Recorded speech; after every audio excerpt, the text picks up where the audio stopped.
दुनिया का सबसे डिसिप्लिन देश जहां हर चीज कानून और सिस्टम के हिसाब से चलती है, वहीं सदियों से एक माफिया एम्पायर ब्रीथिंग कर रहा है।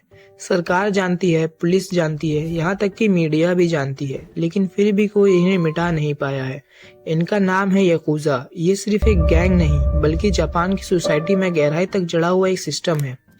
और आज हम आपको ले चलेंगे उस अंधेरी दुनिया में जहां ईमानदारी के लिए लोग अपनी उंगली कटा देते हैं, जहां टैटू सिर्फ डिजाइन नहीं बल्कि डर की भाषा है, और जहां क्राइम और पॉलिटिक्स की डोरें आपस में बंधी हुई हैं। एक बार फिर से स्वागत है आपका द ह्यूमन रिपेयर की वीडियो में। कई लोग मानते हैं कि याकुजा जापान के रॉबिन हुड थे, तो कुछ लोग मानते हैं कि ये सोसाइटी से रिजेक्ट हुए लोग हैं, लेकिन असलियत इससे कई गुना गहरी और डरावनी है।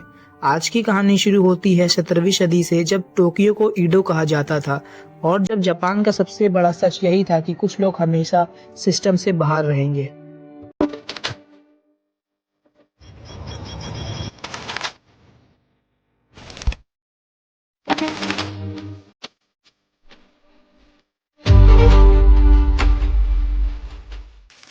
एडो पीरियड में जापान की सोसाइटी 3 हिस्सों में बटी थी। सबसे ऊपर आते थे वॉरियर्स, दूसरे नंबर पे किसान और आर्टिशियंस, सबसे नीचे आते थे बिजनेसमैन यानी व्यापारी। जी हाँ, वो व्यापारी जिनके पास पैसा तो बहुत था लेकिन इज्जत बिल्कुल नहीं, क्योंकि जापान में मेहनत करने वाले लोगों को इज्जत दी जाती थी।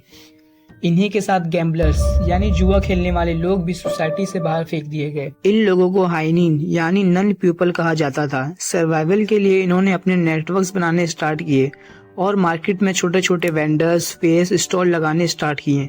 गैम्बलिंग वालों ने गैम्बलिंग डेंस चलाना स्टार्ट किया और धीरे धीरे एकजुट होने लगे। यहीं से 2 ग्रुप्स पैदा हुए। पहले थी टेकिया, जो छोटे व्यापारी से फीस लेकर उन्हें प्रोटेक्शन देती थी, और दूसरे थे बाकुतो यानी गैम्बलर्स, जिनका काम इलीगल डेंस चलाना था। और इन्हीं दोनों के अलायंस से जन्म हुआ याकुजा का। शुरुआत में ये सब सिर्फ सोसाइटी से रिजेक्ट थे, लेकिन जैसे जैसे समय बदला ये ऑर्गेनाइज क्राइम का दूसरा नाम बन गए। अब सवाल आता है कि ये गैंग इतना बड़ा कैसे बन गया। इसका रीजन सिंपल है। जापान की सोसाइटी इतनी रिजिड थी कि हर किसी के लिए वहाँ जगह नहीं थी। मर्चेंट्स को नीचे रखा गया, गैम्बलिंग्स इलीगल थी, जॉब्स की कमी थी। इस वैक्यूम को भरने का काम याकुजा ने किया। टेकिया लोगों को प्रोटेक्शन देती थी, बकुतो गैम्बलिंग्स नेटवर्क फैलाते थे। समुराई क्लास खत्म होने लगी तो बेरोजगार समुराई भी याकुजा में जुड़ गए। यानी रिजेक्ट लोग भी सर्वाइवल के लिए क्राइम की तरफ बढ़े और देखते ही देखते एक पैरेलल पावर बन गए। इनकी सबसे बड़ी ताकत है ईमानदारी। याकुजा ज्वाइन करने का मतलब है फैमिली से भी गहरी बॉन्डिंग। ज्वाइनिंग सेरेमनी होती है। इनकी ज्वाइनिंग सेरेमनी को साकुजी कहा जाता है। इसमें राइस वाइन की गिलास को आपस में बॉस और मेंबर्स बदलते हैं। ये इनका सिंबलिक मैसेज होता है कि अब ये रिश्ता घर से भी ज्यादा गहरा हो चुका है। लेकिन सोचिए, अगर कोई धोखा दे दे तो इसकी सजा इतनी डरावनी है कि सुन के रूह कांप जाएगी। रूल तोड़ने वाले को करना पड़ता है यूबी तुसुमी, यानी अपनी छोटी उंगली का हिस्सा खुद काटकर बॉस को भेड़ देना। इतिहास गवाह है कि कई मेंबर्स ने मल्टीपल टाइम फिंगर काटी है, क्योंकि यहाँ लॉयल्टी निभाना जिंदगी से भी ऊपर है। अगर याकुजा का सिंबल पूछो तो जवाब मिलेगा टैटूज। इनके पूरे शरीर पर बने होते हैं इरुजुमी टैटूज, जिसमें कोई ड्रैगन, कोई फेस, समुराई, वॉरियर्स। हर डिजाइन का मतलब होता है ईमानदारी और ताकत। ये टैटू सिर्फ डिजाइन नहीं बल्कि डर की भाषा है। लेकिन इंटरेस्टिंग बात यह है कि ये टैटूज पब्लिक में दिखाई नहीं जाते। जिम, स्विमिंग पूल या पब्लिक बात में टैटू को हाइड करके रखा जाता है, क्योंकि लोग इन्हें देखते ही पहचान जाएंगे कि सामने वाला बंदा याकुजा मेंबर है। आज याकुजा सिर्फ स्ट्रीट क्राइम तक लिमिटेड नहीं है। इनका एम्पायर दोनों तरफ फैला है, लीगल और इलीगल। इलीगल में गैम्बलिंग, ड्रग्स और एटसेट्रा चीजें जो ये करते हैं। लीगल में कंस्ट्रक्शन कंपनीज, रियल एस्टेट का बिजनेस भी करते हैं। टोक्यो और ओसाका की कई बड़ी कंपनीज में इनका हाइडन पैसा लगा हुआ है। मतलब ये लोग शैडो बिजनेसमैन भी हैं।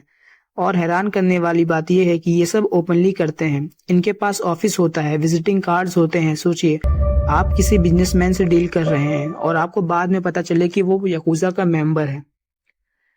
क्राइम और पावर का रिश्ता हमेशा से गहरा रहा है। जापान में भी यही हुआ। कई पॉलिटिशियंस ने याकुजा की मदद ली है। इलेक्शंस में भीड़ जुटाना, फंडिंग देना, रिवर्स को डराना, यह सब काम याकुजा करते थे। यानी सरकार और माफिया की डोरें आपस में बंधी हुई हैं और यही कनेक्शन इन्हें डिकेड्स से बचाता रहा है। यकूजा का सबसे इंटरेस्टिंग पहलू है इनका डबल फेस। एक तरफ ये खून खराबा डर का माहौल महसूस कराते हैं, लेकिन दूसरी तरफ जब 2011 में सुनामी आई थी तो सबसे पहले रिलीफ मटेरियल लेके यही पहुंचे थे। ट्रक भर भर कर पानी और खाना शेल्टर इन्होंने ही प्रोवाइड करवाए थे। फेस्टिवल स्पॉन्सर भी यही करवाते थे।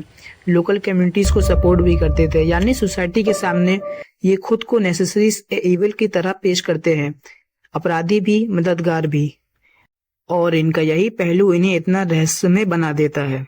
1960 में यकूजा मेंबर की संख्या थी 1,80,000 से ज्यादा और आज भी 30 से 40,000 एक्टिव मेंबर्स हैं। टोक्यो और कोबे की स्ट्रीट्स पर ओपन गैंग फाइट्स हुई, जर्नलिस्ट पर हमले हुए, हाई प्रोफाइल मर्डर्स हुए। ये इंसिडेंट साबित करते हैं कि इनकी पावर सिर्फ अंडरग्राउंड नहीं बल्कि सामने भी है। 2010 के बाद सरकार ने क्रैकडाउन शुरू किया। बैंक अकाउंट फ्रीज हुए, कॉन्ट्रैक्ट कैंसिल हुए, लॉज सख्त हो गए। आज कई कंपनी पब्लिकली लिखती है कि हमारा कोई डीलिंग यकूजा से नहीं है, लेकिन एक्सपर्ट्स मानते हैं कि यकूजा कभी पूरी तरह खत्म नहीं होगा, क्योंकि ये सिर्फ एक माफिया नहीं बल्कि सिस्टम का हिस्सा है और इनकी जड़ें सोसाइटी के हर लेयर में है, इकोनॉमी, पॉलिटिक्स और कल्चर में भी। इन्हीं को मिटाना मतलब पूरे सिस्टम को हिलाना, और सिस्टम को हिलाना इतना आसान नहीं है। यकूजा की दुनिया में हमें ये सीख मिलती है कि कभी कभी बिना ताकत और बिना हथियार के भी जीता जा सकता है, बस ईमानदारी से।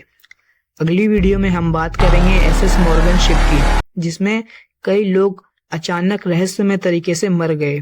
बाकी हम मिलते हैं अगली वीडियो में, तब तक के लिए थैंक्स, धन्यवाद।